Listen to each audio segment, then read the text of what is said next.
Chères auditrices et chers auditeurs, restez bien avec moi puisque je vous amène dans quelques secondes au domicile d'une poétesse, écrivaine de poésie, mais aussi de nouvelles, de romans, conteuse, peintre. Elle habite dans un joli petit village de Tarn-et-Garonne, Albias. Eh bien, je m'appelle Michel Rosenzweig pour les Alsaciens, dont je suis originaire. Voilà, et j'habite Albias dans le Tarn-et-Garonne. Je suis écrivain depuis l'âge de 16 ans, donc j'ai 61 ans cette année, donc ça fait 40 ans d'écriture. Qu'est-ce que je pourrais dire encore? J'ai une douzaine de livres à mon actif, et je suis aussi peintre, et je m'appelle aussi conteuse parce que je fais quelques petits spectacles où je dis mes poèmes à voix haute. On va faire votre parcours par le biais de tous vos ouvrages. Parce que là, j'ai une pile sous les yeux de tous vos ouvrages. Alors, je vais vous laisser peut-être prendre... Alors, je ne sais pas, on les prend par ordre de votre... Oui, de votre cheminement, oui. Oui, j'ai commencé à écrire à l'âge de 16 ans, donc je raconte... J'ai une série de poèmes entre 16 ans et 25 ans à peu près, qui sont publiés dans un livre qui s'appelle Le pain et la faim, suivi de Les jours que l'on prône, aux éditions de l'Encrier, et qui sont épuisés maintenant. Donc c'est une série de poèmes qui m'a valu les dessins de mon oncle, et c'est comme ça que j'ai démarré dans l'écriture.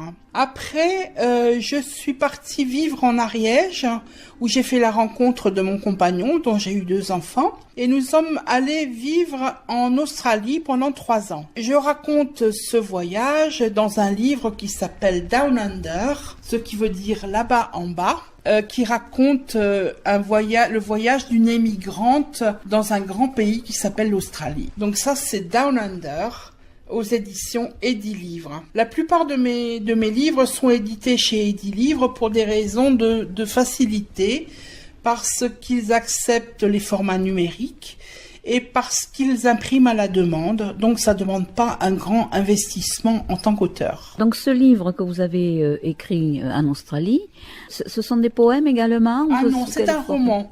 C'est sous forme de roman, en 3 parties. Il y a des flashbacks, il y a des méthodes d'écriture un peu particulières au roman. Donc on revient en arrière, il y a un journal de voyage, il y a un journal intime, il y a enfin ça passe par pas mal de trucs d'écrivain, quoi. Mais c'est très intéressant parce que ça permet déjà de découvrir un pays qu'on connaît pas et de découvrir la vie d'un émigrant français dans ce pays-là, dans un pays anglophone. Et quand on voit les émigrants dans notre pays, finalement ça relativise tout, parce qu'on a, on a été émigrant soi-même, et puis on sait les difficultés qu'il y a à faire à l'insertion dans un pays. Ensuite, vous êtes revenu en France? Je suis revenue en 1986, atteinte d'une maladie mentale. Je me suis séparée de mon compagnon et mes enfants sont restés à la garde de mon compagnon à cause de cette maladie qui s'appelle des bouffées délirantes. C'est-à-dire que c'est une maladie qui a été diagnostiquée comme un surplus de dopamine au cerveau, un peu comme un diabète, quoi, ou quelque chose comme ça. On sécrète des choses que le corps ne supporte pas et qui fait délirer, c'est-à-dire que on vit des rêves éveillés, on se bâtit des scénarios et on n'a plus conscience de la réalité. Donc j'ai un médicament que je suis depuis cette époque, depuis 1986 donc, et qui me permet d'avoir une vie tout à fait normale, qui est un régulateur chimique dont j'ai besoin. Et puis à part ça, je me suis soignée par différentes méthodes, dont des méthodes de un peu mystique, si on peut dire, comme le pardon, comme le renoncement à la haine. Et voilà, donc j'ai coupé avec tout ça en fréquentant un milieu plutôt protestant, évangélique, charismatique, baptiste. J'ai vu un peu toutes les obédiences. Et je me suis fixée sur aucune, enfin j'ai pris ce qu'il y avait de meilleur dans chaque, à mon avis, et maintenant je vis ma foi toute seule, voilà. Donc la maladie psychiatrique a été décrite dans un livre Camisole de l'espoir aux éditions La Patte de Chat qui sont à La Capelle-Livron. Donc c'est un petit éditeur, mais qui a permis, comme c'est un livre assez marginal, voilà, ça a permis une liberté d'édition, avec des collages, donc qui ont été faits, des collages d'hôpital, des écrits d'hôpital, qui racontent une histoire d'amour interdite par la déontologie entre un infirmier psychiatrique et une patiente d'hôpital, en l'occurrence moi. Voilà. Donc, Michel, vous avez une maladie pas facile à vivre, même si celle-ci est largement améliorée par les médicaments. Vous avez donc également pu trouver une aide dans l'écriture, mais aussi dans la foi. J'ai découvert la foi en Jésus-Christ en 1990 et j'ai raconté ça dans un livre qui s'appelle Éclosion, qui est aux éditions La Maison de la Bible, qui sont des poèmes qui racontent toutes les interrogations, les joies, les luttes qu'on peut avoir à ce moment-là dans la découverte de la foi, tous les doutes aussi, bien sûr. Et c'est un très joli petit livre qui a été illustré par Sabrina Coppet, qui était une amie chrétienne de l'époque. Donc ça remonte à 2000. Donc ces poèmes de la foi ont été suivis par un livre qui s'appelle Les leçons de choses, qui sont une initiation à la foi et à la poésie en même temps, et que j'ai écrit lors d'un petit ministère que j'avais dans une église évangélique de l'Essonne, qui était d'écrire des cartes d'anniversaire pour les gens de mon église. Et donc ces cartes d'anniversaire, il y avait une image, il y avait un poème inédit, et il y avait une leçon de sagesse biblique finale. Voilà, donc tous ces petits poèmes, donc ça a duré 3 ans, et il y a une centaine de poèmes qui ont été compilés dans un recueil qui s'appelle Les leçons de choses, toujours chez Édilivre. Qu'est-ce que je vais vous parler peut-être de déclinaison de femmes. Déclinaison de femmes, j'ai écrit ça en 1985, quand j'étais encore en Australie. Et c'était une interrogation sur la féminité. J'ai écrit 6 nouvelles de 6 femmes qui racontent la vie de 6 femmes différentes à des moments différents de leur vie, de la jeunesse jusqu'à la vieillesse. C'est pour ça que ça s'appelle déclinaison, comme une déclinaison grammaticale ou comme une déclinaison de la vie en pente douce. Ce sont des nouvelles qui interrogent sur la féminité, sur la remise en question des femmes quand elles ont les enfants qui partent, quand elles sont au foyer, quand elles entrent dans la vie de femmes, enfin, ou quand elles entrent dans la vieillesse. C'est illustré par moi, à la plume. Voilà, ça s'appelle Déclinaison de femmes chez Édilivre. Je continue avec les nouvelles. J'ai écrit aussi un livre qui s'appelle Ces gens ordinaires, toujours chez Édilivre. Là, ce sont des portraits de gens que j'ai appelés ordinaires, mais qui en fait ont tous un travers, une beauté, une cocasserie, un humour, quelque chose qui les différencie des autres. Et comme vous savez, comme on fait ces portraits, ces caricatures, on accentue un trait, ou on diminue quelque chose, ou on augmente quelque chose. Et j'ai voulu parler de ces gens qui font la vie de tous les jours et qu'on rencontre au coin de la rue et qui ont tous quelque chose d'intéressant. J'ai un amour profond pour les gens, voilà, je rejette personne, pour peu qu'il m'accepte lui aussi. C'est un livre sur les différences. Et puis il y a une deuxième partie de livre qui s'appelle Une odeur de sainteté, avec un peu d'humour, parce que c'est la recherche ou la découverte de Dieu chez les gens dans leur quotidien. C'était un peu une interrogation que je me faisais sur la manière d'appréhender Dieu par tout le monde. Voilà, c'était Ces gens ordinaires. Donc toujours avec Michel Rosenberg, à propos de tous les ouvrages qu'elle a écrits depuis un certain nombre d'années. L'atelier de l'artisane, toujours chez Édilivre, ce sont des proses, c'est-à-dire des textes courts et variés, qui ont été écrits pour la plupart en atelier d'écriture. J'ai fréquenté les ateliers d'écriture pendant une quinzaine d'années, notamment en région parisienne et dans le Tarn-et-Garonne, avec la compagnie des écrivains du Tarn-et-Garonne. Ça m'a permis de me forger un style, ça m'a permis de sortir de mes sentiers battus d'écrivain, de sortir de moi-même, c'est-à-dire vous savez, quand on écrit, on parle toujours sur soi, c'est soit la référence, et ça fait du bien d'être confronté avec des propositions d'écriture qui vous sont étrangères. Donc vous avez à faire avec. Et c'est pour ça que c'est très intéressant de participer à un atelier d'écriture. Je le conseille à tout le monde.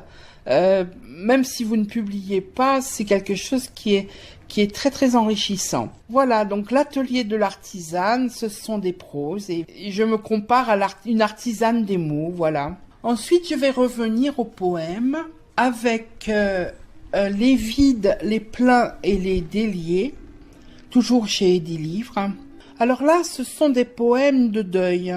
Je vous ai parlé tout à l'heure des camisoles de l'espoir, de cette histoire d'amour avec un infirmier psychiatrique. Et cet infirmier est décédé et m'a laissé comme un vide de veuve, quoi, en fait, comme si j'étais veuve de quelque chose.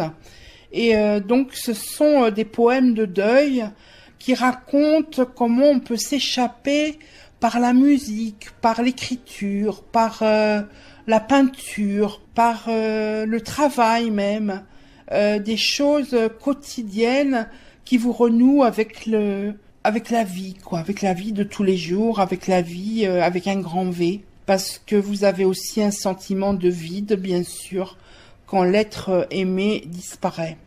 Donc ça, ce sont les vides, les pleins et les déliés. Cocagne, toujours chez Edilivre. Je suis venue en Tarn-et-Garonne en 2005 et je me suis rendu compte que j'avais de la terre à mes souliers, c'est-à-dire que j'avais laissé des moments de bonheur dans plusieurs pays du monde et de France. Donc ces cocagnes, ces moments de bonheur, je les ai inscrits sur papier de deux manières, par des poèmes et par des illustrations qui sont des aquarelles, des pastels aquarellables plus exactement, puisque c'est la technique que j'emploie par favoritisme. Et puis, disons que ce sont des poèmes heureux, du bonheur d'être dans ses souliers, voilà, d'avoir une terre sous ses pieds, d'avoir enfin trouvé un chez-soi. Dans le Tarn-et-Garonne, je me suis fait construire une petite maison. J'y suis très bien intégrée. J'aime ce pays d'Oc là, qui m'a accueilli, moi l'Alsacienne.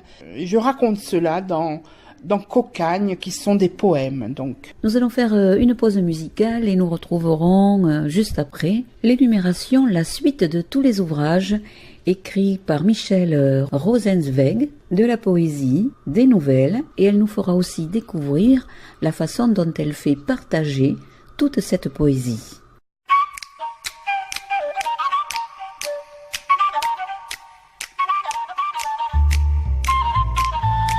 Restez bien à l'écoute, je vous retrouve, si vous le voulez bien, dans quelques secondes pour la suite de l'émission Objectif Partage. Toujours plus d'actu culturel avec nos artistes en Midi-Pyrénées.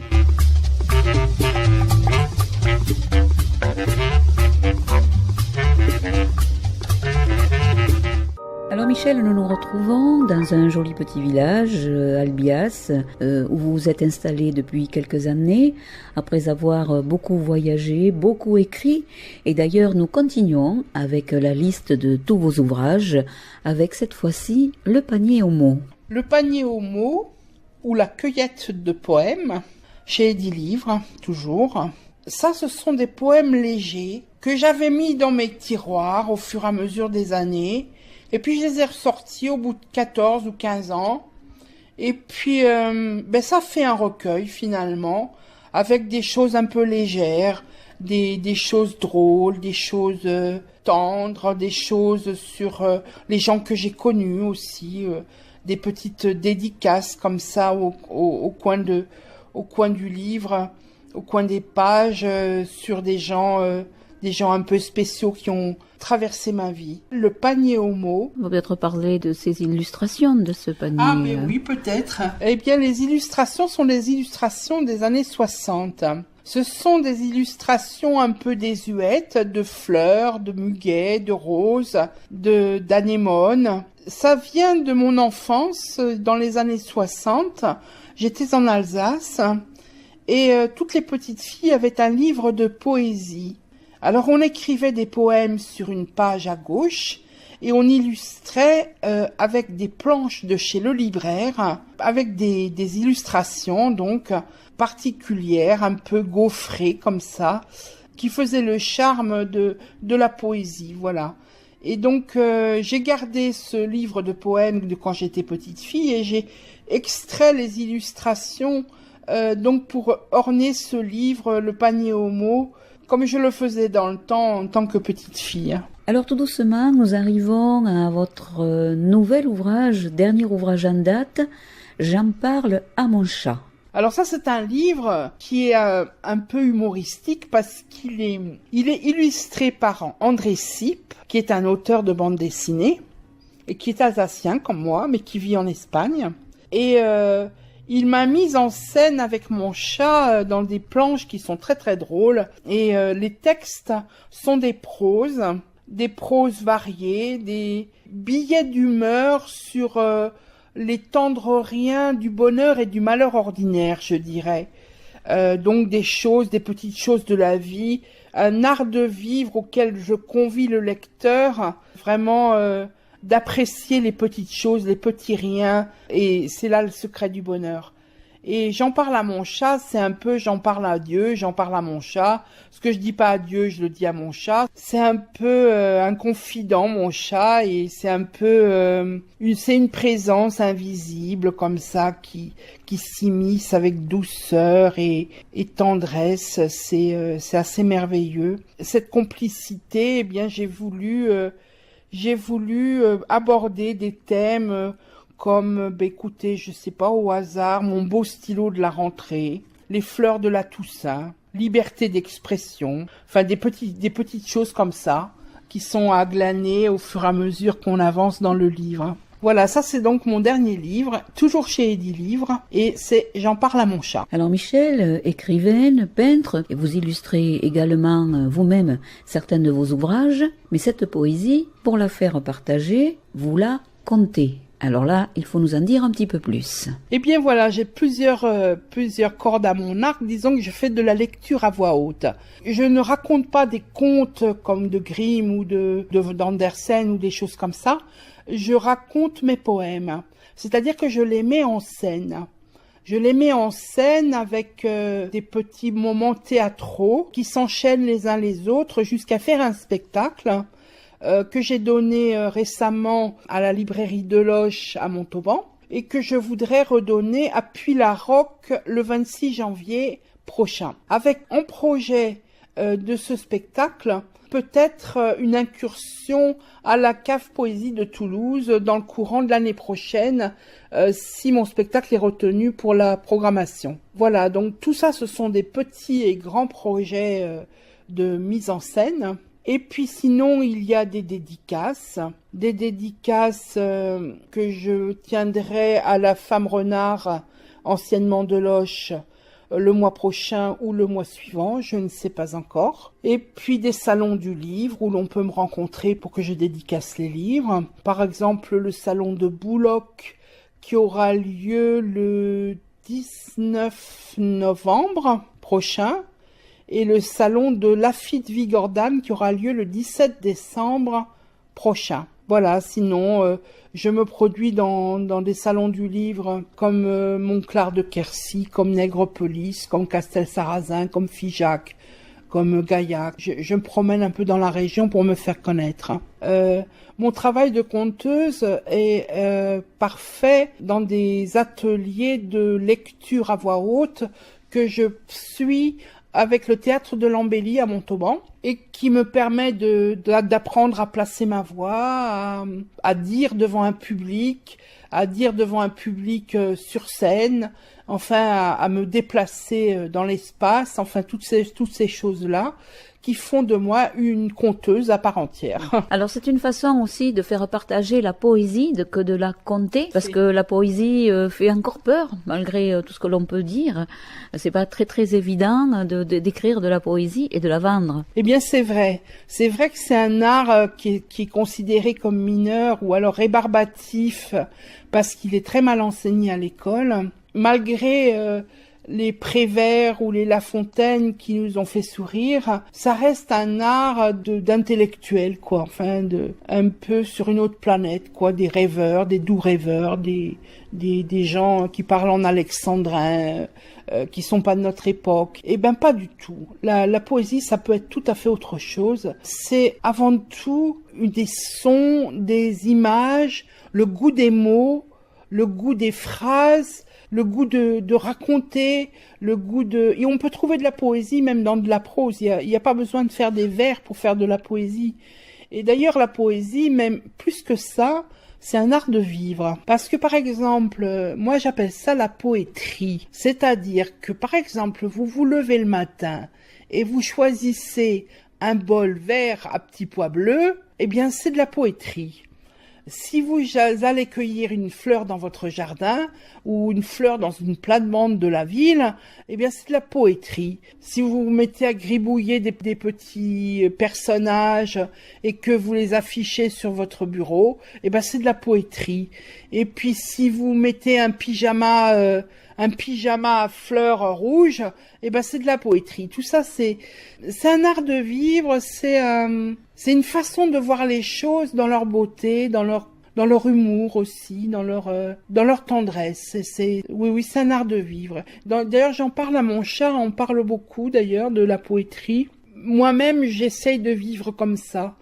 J'essaye de vivre sans conformisme accablant, avec une liberté de pensée la plus totale et le goût des choses. Trouver une saveur à sa journée, c'est important. Les couleurs, moi qui suis ici chez vous, voilà, moi c'est des privilèges. Ce sont des privilèges que j'ai. Je le vois à travers vos tableaux qui sont très colorés, une maison très éclairée aussi. On retrouve tout ce que vous venez de raconter. Donc la poésie contée, c'est une bonne façon de la faire partager, comme d'autres ont choisi peut-être d'en parler à travers des chansons mises en musique. Vous allez la conter, votre poésie. Eh bien, ce sera donc avec beaucoup de plaisir qu'on vous retrouvera lors de ces spectacles. Plus d'infos peut-être sur un site Oui, j'ai un site où je mets les événements à venir, qui est Michele, Michele-Rosenzweig, ROSENZWEIG.net. Ça, c'est le site qui offre un panorama avec des diaporamas sur mes peintures, sur mes livres et des choses comme ça, et sur quelques textes que j'ai inclus. Et sinon, j'ai un blog qui est alimenté régulièrement avec les événements du moment, les dernières parutions, les derniers poèmes inédits, les rencontres, enfin les peintures. Il y a un peu de tout, c'est très riche. Ça fait 4 ou 5 ans que j'alimente ce blog et puis vraiment, il y a de quoi me connaître. Quelques dates pour retrouver Michele Rosenzweig. Le 3e jeudi de chaque mois pour ce mois de novembre et décembre à 17h30 à la Femme Renard, anciennement librairie de l'Auche à Montauban. Elle dédicacera la totalité de ses ouvrages et bien entendu son nouvel ouvrage J'en parle à mon chat, édité chez Edilivre. Également pour des dédicaces le jeudi 17 janvier, toujours à la Femme Renard, anciennement librairie de l'Auche à Montauban à 16h. Et vous la retrouverez avec son spectacle Le Panier des Surprises à Puy-la-Roque, à la Citadelle, le 26 janvier à 20h. Et à 20h.